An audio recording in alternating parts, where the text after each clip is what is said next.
Welcome to Books versus Movies, the podcast where I set out to answer the age-old question, is the book really always better than the movie? I'm Yuvia, an actress and book lover based out of New York City, and today I will be discussing Monster by Naoki Urasawa and its 2004 anime adaptation, Monster. Merry Christmas, everyone! As you listen to this, if you're listening to this on the day it is released, I am in the process of flying home to visit my family. Yes, we are flying out on Christmas Day, and I'm so excited. I haven't seen my family since September, and we haven't seen Orlando's family since May, so it's been a while. So we're definitely looking forward to spending time with our families and, just getting some good family time and rest and relaxation tucked in there. So that being said, what a perfect segue to go into today's El Paso shout out. How fortunate that I have an El Paso shout out on the day that I'm flying home to El Paso. So these El Paso shout outs come from South of Somewhere by Dale Gray. This is a cookbook which features recipes inspired by South Africa, South Korea, and the American South, or fusions of those, as Dale Gray has lived in all those areas. So she was born and raised in South Africa, moved to South Korea for 6 years where she taught English, ended up falling in love with her husband who is stationed there, and now let's take it to a bit of her story.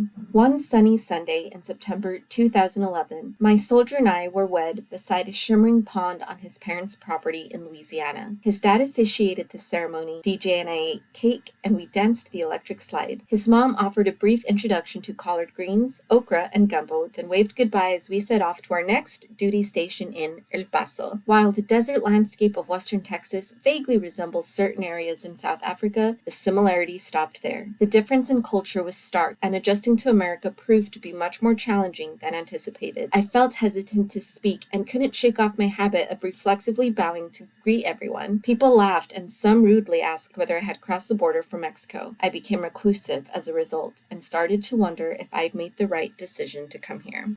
So it is unfortunate that Dale experienced that when she came to El Paso, but she was able to draw inspiration from some of our foods. So this is the introduction to her recipe for watermelon and strawberry agua fresca with gochugaru rims. Watermelons grown in Smith County, Mississippi are considered to be some of the best in the country. I'm always thrilled to see pickup trucks loaded with them on the side of the main road in town, with their tattered cardboard signs that read Smith County watermelons, very sweet, displayed perfectly alongside a bright red-halved watermelon to tempt passers-by. I don't need any convincing. Though hauling a 20-pound watermelon back home takes some doing, it's absolutely worth it because they are indeed bursting with flavor and very sweet. Once we've eaten ourselves into a pulp, I make this refreshing Mexican beverage with the remaining watermelon inspired by the fruity agua fresca that we were introduced to at our first duty station in El Paso, Texas. Having grown up enjoying most fruits with little salt and peri-peri chili for spice, I wanted to experiment a little here. Korean dried chili powder gochugaru has a fruity quality and great depth of flavor. Combining it with salt and sugar to embellish your highball glasses with some sweet and spicy magic before pouring the agua fresca helps to highlight the flavor of this fruity drink. If you're short on gochugaru, use any other fruity chili powder like dried ancho, pasilla, urfa biber, or Aleppo pepper.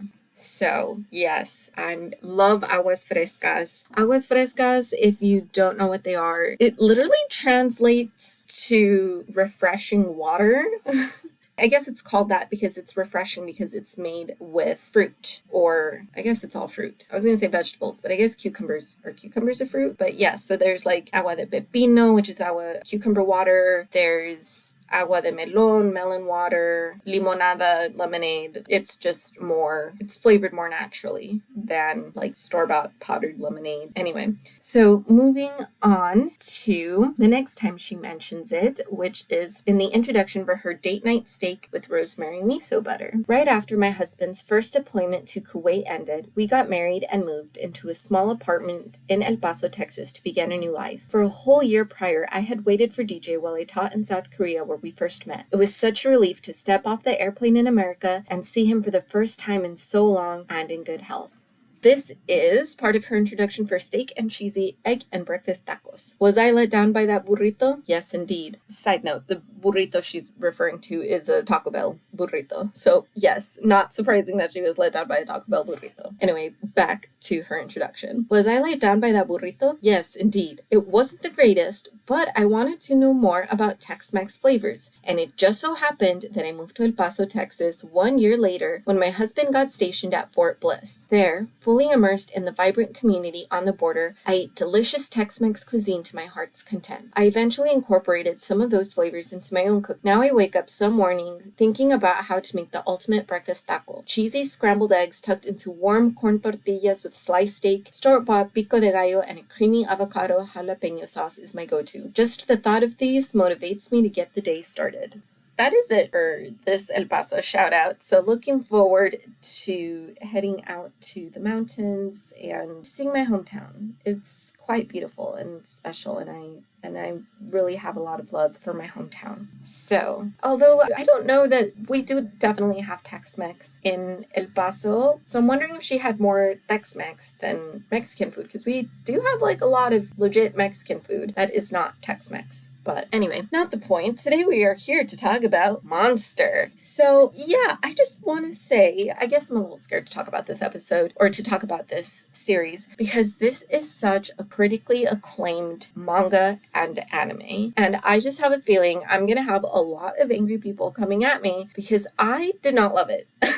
I didn't hate it by any means. I did not hate it. I thought it was just okay. But people just get really passionate about the things they love. Look, I get it. The things I love, I really love. But I'm not going to come at anyone for not liking something that I love. I don't understand that. We're allowed to have different opinions. I may ask questions like, how could you not like it? And I know that seems rather aggressive, but I don't mean it in an aggressive manner. It's more of just like, I'm curious to know why you didn't like it because I loved it so much. And were there parts that I absolutely loved that you hated? And I'm curious as to why you hated them. So I do like having those discussions as long as everyone is respectful, but still it's a little worrying to come after something that is so popular. So yeah, this has such high ratings on Goodreads. This has such high ratings overall. The anime and the manga both have such high ratings. And yeah, so I'm a little nervous because I did not love it. I thought it was just okay. I think there's better mangas and there's better animes out there, but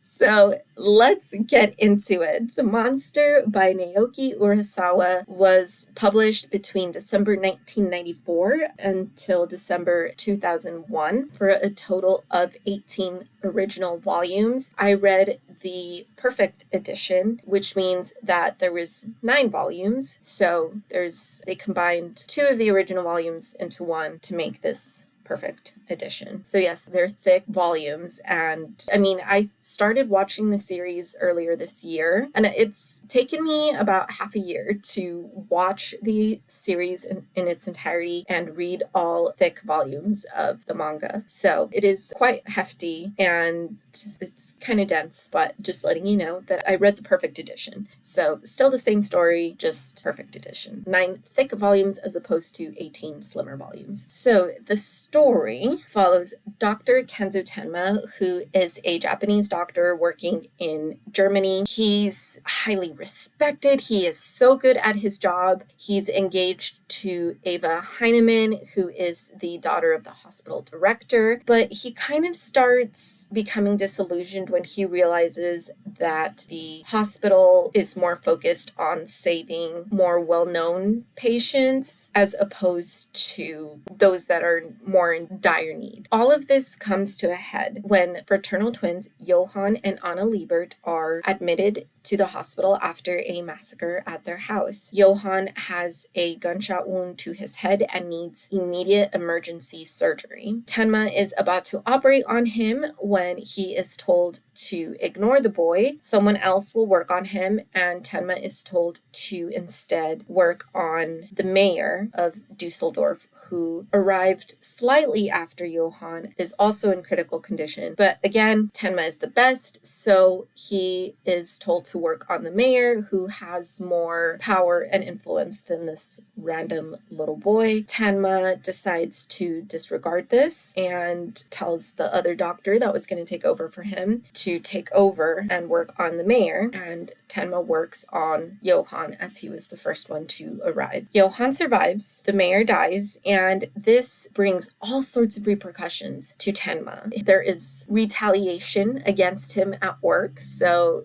his career stalls, he's passed over for promotions even though he deserves them. Ava breaks up their engagement, his colleagues start to ostracize him, just a lot of repercussions. Shortly after all of this, though, the director of the hospital, Director Heinemann, and other doctors who were the most critical about Tenma and his decision are murdered. The twins disappear, and although there is no evidence, Tenma is the main suspect. We flash forward 9 years, and Tenma is now the chief of surgery. He treats a man by the name of Adolf Junkers, who lets him know that a monster is on his way. As Junkers is recovering, Tenma goes to visit him and finds the guard that was supposed to be guarding Junkers is dead, and Adolf Junkers is missing. He tracks him down and sees Junkers killed at gunpoint by Johan Liebert. So again, now this is 9 years later. Johan Liebert is now around 19 or 20 years old. Tenma soon realizes that this is the monster that Junkers warned him about, and he's kind of second guessing whether or not he made the right decision to save Johan. In all of this, we are introduced to BKA Inspector Long, who is determined to prove that Tenma is the one behind all these murders. Tenma finds Anna, Johan's twin sister. She has been adopted by another family and now goes by the name of Nina Fortner. She has moved on. She does not remember any of the events of the massacre and her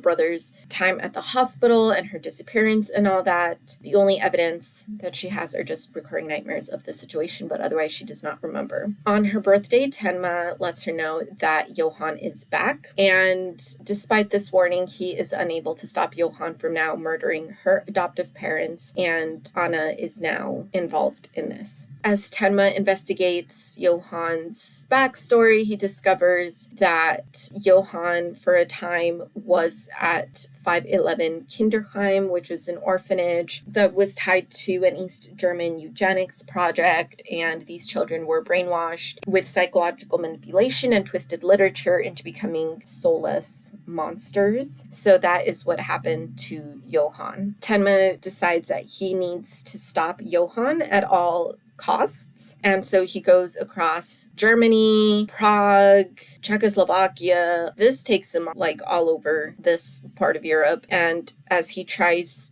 to discover all the threads that Johan is leaving behind, he's evading authorities in the meantime. And yeah, everything that Tenma finds out about Johan lets him know that Johan needs to come to an end. He's just causing too much chaos. And Tenma's whole journey from beginning to end is one in which he is trying to atone for his past and to make up and to stop Johan from committing all sorts of evil and devastation everywhere he goes. The monster anime was adapted in 2004, and it follows Tenma, who is a brilliant neurosurgeon, after he risks his career to save the life of a critically wounded young boy. 9 years later, this boy reappears and seems to be the cause of a string of unusual serial murders. So yeah, honestly, this episode's gonna be a little bit different because there's not much to discuss in terms of the adaptation and any changes that were made, because there were none. I mean, there were like very, very minor, not worth bringing up. Manga is already such a visual medium that it's easy to adapt that into an anime. So like if you compare the manga frame by frame, it'll match up almost exactly to the anime shot for shot. So this is completely faithful. There's like the minor changes that I'm talking about were just maybe some things were like the order of some events were rearranged in the anime just to keep the flow of the anime a little bit smoother. Some Some frames from the manga were expanded upon, again, just to help with the overall flow and storytelling of the anime. But otherwise, what you get in the manga is exactly what you get in the anime. So there are no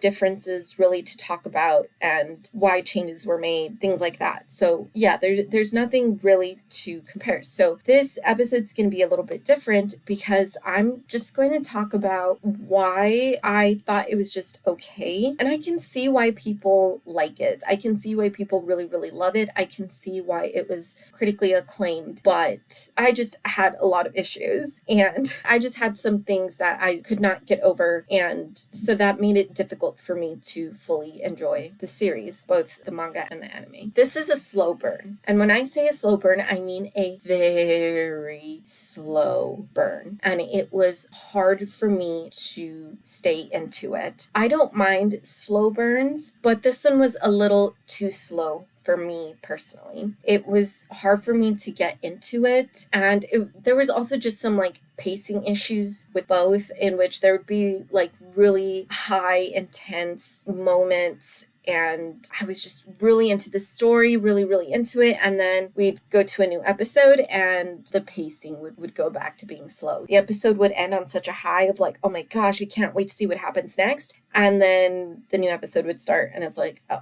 we're following a completely new character with a completely new storyline. Now, I will say every single character, every single storyline either comes back around to Tenma. Most of the time it comes back around to Johan, as everything comes back to him. He's the catalyst for everything. So it all comes back to him. So it's not like we're introduced to characters and it's like, well, why were we introduced to that person? Or why were we introduced to this scenario? It all does tie back to Johan ultimately, but it just was just really jarring sometimes to go from like, that was really cool, and then to, oh, but I want to know what happens to this other person. And a lot of the times we would catch up to that other person, but by then it was like, well, I've already got invested in this other storyline, and now you want me to come back and be invested into this other character's all over again storyline. So that was more of my issue with the series, and I'm just going to call it the series since there are absolutely no differences between the two, or like I said, no differences worth talking about. So it was just like, it was just hard to, I think that was my overall issue with the series, was just the pacing of it was just so slow, and then at times jarring for me to go from like, that was really cool, what's going to happen now, to, oh, okay, like now I have to care about a whole new person, a whole new storyline. This, in terms of other issues that I had with the manga or with the series, Tenma, I felt, was just too perfect of a main character. He's great. He's really, really sweet, but he is just too perfect. Like, there is nothing as a doctor that he cannot do. Like, there are great doctors out there, but I don't think, as fantastic as a doctor is, I don't think there's any doctor that has a 100% track record. That's just not realistic. But okay, so Tenma's gonna have a 100% record. That's fine. That's not my main issue. My main issue is that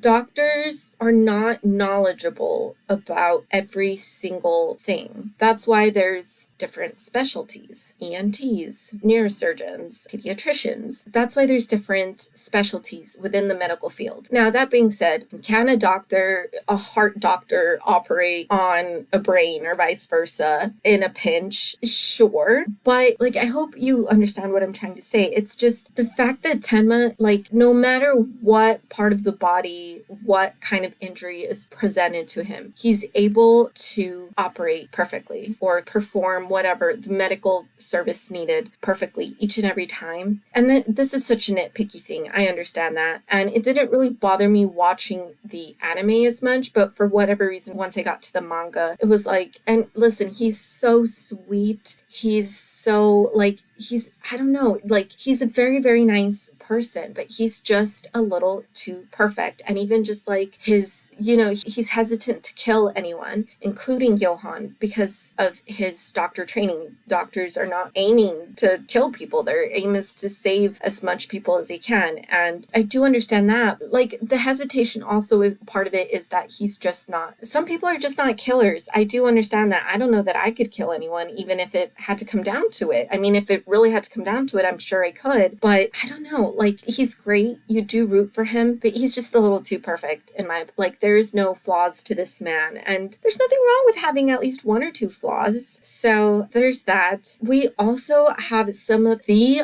most obnoxious characters known to man. Inspector Lung, hate him. Ava, hate her. Roberto, hate him. Like, the three of them are just some of the most obnoxious characters ever put to page and screen. I just, like, every single time they were on page or the screen, I was like, here we go again. Ava, at least, she does end up having a nice character arc. She stops being as annoying as she is at the beginning. Towards the end, she does have a nice little character arc, and so you don't, or at least I didn't hate her from beginning to end. But my goodness, wish the times when I hated her, like, she was not the worst. The worst is definitely Roberto and Inspector Lung. You're not supposed to root for Roberto. He is one of the villains. He's working with Johan. It's later revealed that he was at one of the ones at 511 Kinderheim, so he was also psychologically brainwashed and part of the eugenicist experiment.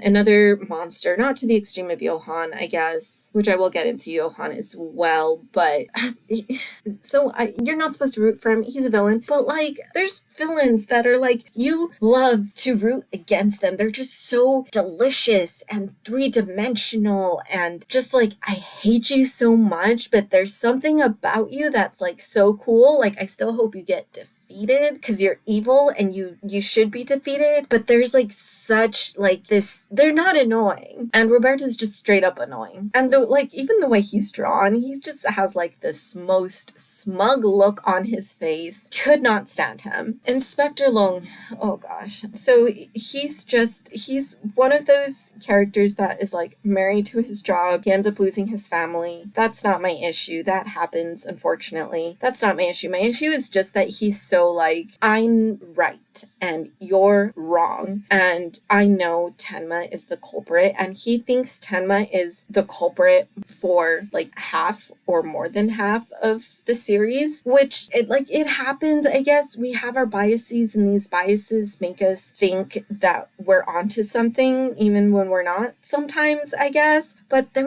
I just could not stand this man, because it's just like, you have no evidence to support you. Your only evidence is, I'm putting myself in the perpetrator's shoes, or the alleged perpetrator's shoes, and this is what he would do. Yes, I am Dr. Tenma. As Dr. Tenma, this is my next move, blah blah blah. And conveniently, like, he gets it right, like, not Tenma's next move, but Johan's next move, without realizing that it's Johan's next move. But it's also like, so this guy is just magical. Like, he can just, like, there's no other detective work going on other than, I'm putting myself in this person's shoes. Got it. I know what his next move is. Like, okay, whatever. I will suspend my disbelief, I guess, except he's just so unlikable that it's like, I don't want to suspend my disbelief. Like, F you, move on from this theory that it's Tenma. It's not. Like, you have found evidence at this point. You have also heard people tell you. I think that was the other annoying thing, is just, like, he has found evidence that it's not Tenma, but he insists that it's Tenma, and then he's also had, like, several witnesses tell him, like, it's not Tenma, it's Johan. His logical conclusion at that point is like, got it. Tenma has dissociative identity disorder, and so Johan is just a different personality.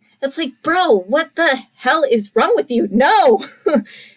No! So he's just annoying because of that aspect. And, like, I just could not stand either of these characters, Roberto and Inspector Lung, more so than Ava. Ava, like I said, does at least have a redemption arc. She stops being annoying after a while. But Inspector Lung and Roberto, gosh, there have never been more annoying characters. Like, I cannot think, I'm sure there's other characters that I'm not thinking of at the moment, but, like, there have never been more obnoxious characters. Like, I could not with them. Like, they were were just so freaking annoying. I just could not. I could not. Those were my minor nitpicks. Like I said, Tenma, he is a great leading character and you are rooting for him, but I do wish there was more to him.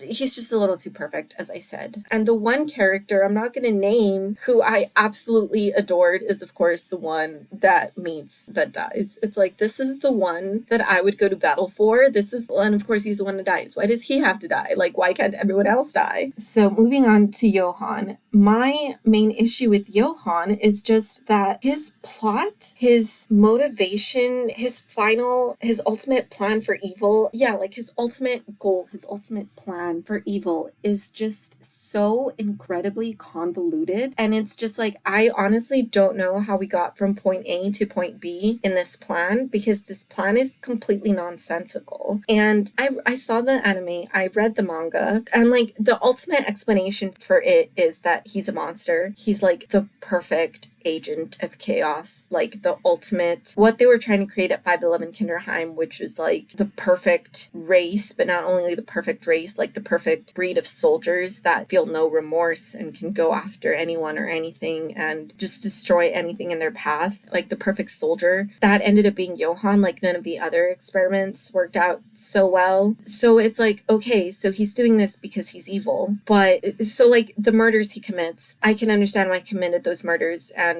I guess you could say his like lack of motivation for them.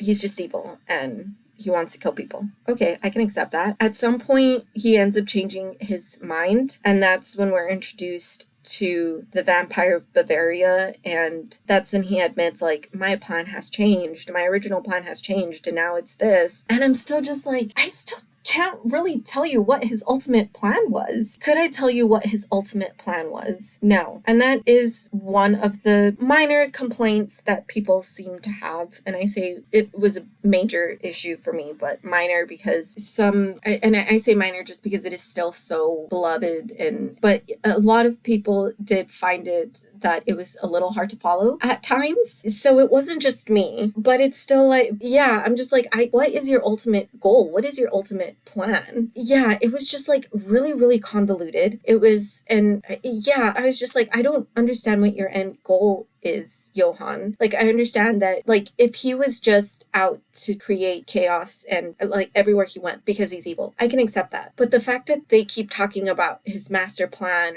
or he keeps talking about, like, this is, like, his end game, his final goal or whatever is this. But it's still, like, so just do that from the beginning. Like, you didn't need to do half the stuff that you did. Like, that's what I mean from, like, I don't know how we got from point A to point B. It's like, we went from point A to point M to point T just to circle back to point B. It's like, you could have just gone from point A to point B, bro. Like, this plan makes absolutely no sense. You're making things a lot more complicated for you. I'm not an evil person. I'm not confrontational. I feel like I could have come up with your final plan like much faster and easier than you did, and I'm not evil. So why is it easier for me to plan this thing than it is for you? And like the whole like, well, he wants to create, he's evil and he wants to create chaos everywhere he goes. Okay, you can still create chaos everywhere you go and still get to point A to point B pretty easily. So those are my complaints. I just felt like some of those characters are just so annoying. Tenma's a little too perfect, but he's still a great main character. He's still a great character. Don't get me wrong. I still really, really like Tenma. He's a little too perfect. And just Johan's plot is so convoluted. So you're making things way more complicated than they need to be. Just do it. Just do your plan. Like, just stop. And then the ending, which I'm also not going to talk about since there's no reason to do spoilers in this, but the final moments, I'm just like, did we learn nothing? And mind you, don't get me wrong, the ending is kind of ambiguous, kind of up for interpretation, but when I finished the series, I was like, are you freaking kidding me? This is, I don't need an ending tied up with the bow, but seriously? Did we learn nothing? Did we learn nothing? That's all I'm going to say. Did we learn nothing? Ugh. So yeah, this is not a terrible series. It's just, I just think there's way better manga, way better animes out there that are easier to understand, that are a lot more fun. And yeah, I don't know. I just thought this was okay. I mean, if you're really into manga, if you're really into anime, you might like it. Like I said, I'm more of a casual manga reader and anime watcher, and this is a critically acclaimed series. And this was, I think, number 5 on the list of mangas that people want to see brought to life in a live action version. The live action versions, I feel like they're kind of hit or miss. This one is very easy to make it a miss, if I'm being honest. But if you're really into manga and anime, check it out for yourself. Like I said, this is very, very critically acclaimed. This was just not for me. I was not a fan of it. But you might be, if this is more of the stuff you check out more often. To me, I would say it's a skip. It's a miss. There's other series I would recommend over this, but let me know what you think if you've read it or if you've seen it, if you're one of the people that absolutely love it. Yeah. Editing Yuvia here. I almost forgot to give you a winner. This is my second time recording this because I don't know what happened to my microphone, but okay. Anyway, so I gave the manga an average rating of 3 stars across the volumes, and I gave the anime a rating of 3.5 stars. But as odd as this sounds, the winner is the manga. So, although I gave it a lower rating overall, I just felt I understood things a little bit more easily while reading it than I did while watching it. And I also just felt so much more strongly for the characters. The characters that I said I absolutely hated and then I absolutely loved. I did hate them while watching the anime, but reading about them I just felt so much more passionately about